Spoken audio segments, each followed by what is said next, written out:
Baik, bertemu kembali dalam Diklat Jarak Jauh untuk Guru Fisika Madrasah Aliyah tingkat dasar. Saya ingatkan kembali kita masih terus membahas mengenai listrik dinamis. Bersama Bapak Basuki, beliau adalah salah seorang widyaswara dari Balai Diklat Keagamaan Palembang. Tadi terakhir kita membahas mengenai susunan seri komponen listrik. Ya, Masih ada lanjutannya? masih. Baik, bagaimana nih Pak? Para pemirsa televisi edukasi khususnya peserta Diklat Jarak Jauh untuk mata pelajaran fisika MA tingkat dasar.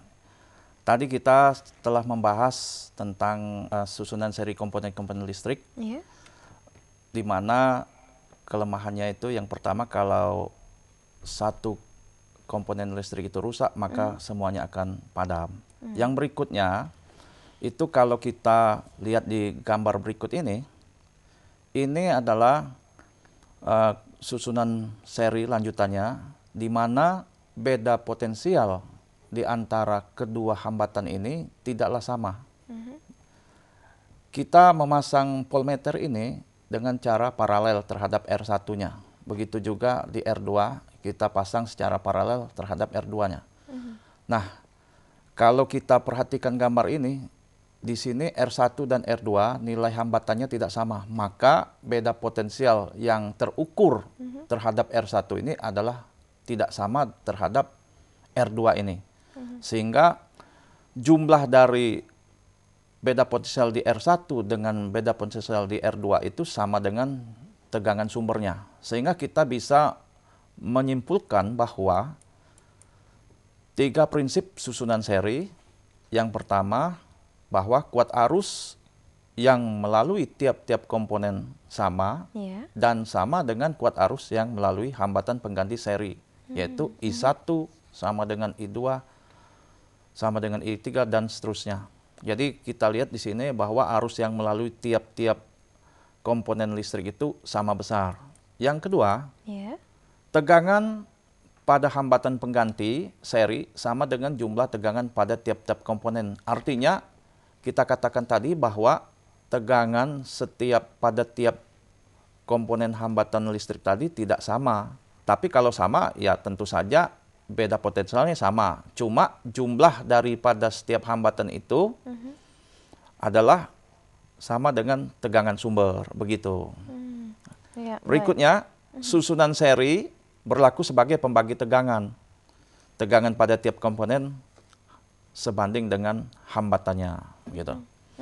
Baik, itu 3 prinsip susunan seri. Iya, 3 prinsip susunan. Nah, kalau kita aplikasikan dalam kehidupan sehari-hari, kita lihat contoh berikut ini, misalkan ya. Ini ada contoh susunan seri di mana terdapat 3 buah hambatan, yaitu 3 ohm, 2 ohm, dan 1 ohm. Dirangkai seperti begini, terjadi hubungan seri dan rangkaiannya tertutup, di mana di sini ada sumber tegangan 12 volt. Maka kalau pertanyaannya berapakah kuat arus yang terbaca pada ampere meter? Berikutnya, berapakah tegangan yang terbaca pada voltmeter? V1, V2, V3. Sesuai dengan prinsipnya tadi kan, kita terapkan ini.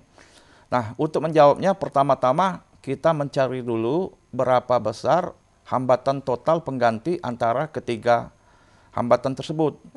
Yaitu dengan cara RS sama dengan R1 ditambah R2 ditambah R3, di mana R1 tadi sama dengan 3 ohm, R2-nya 2 ohm, R3-nya 1 ohm.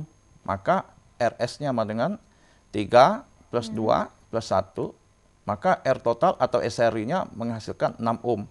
Maka arus yang terbaca pada ampere meter yaitu I sama dengan V dibagi RS, yaitu I sama dengan 12 volt per 6 ohm.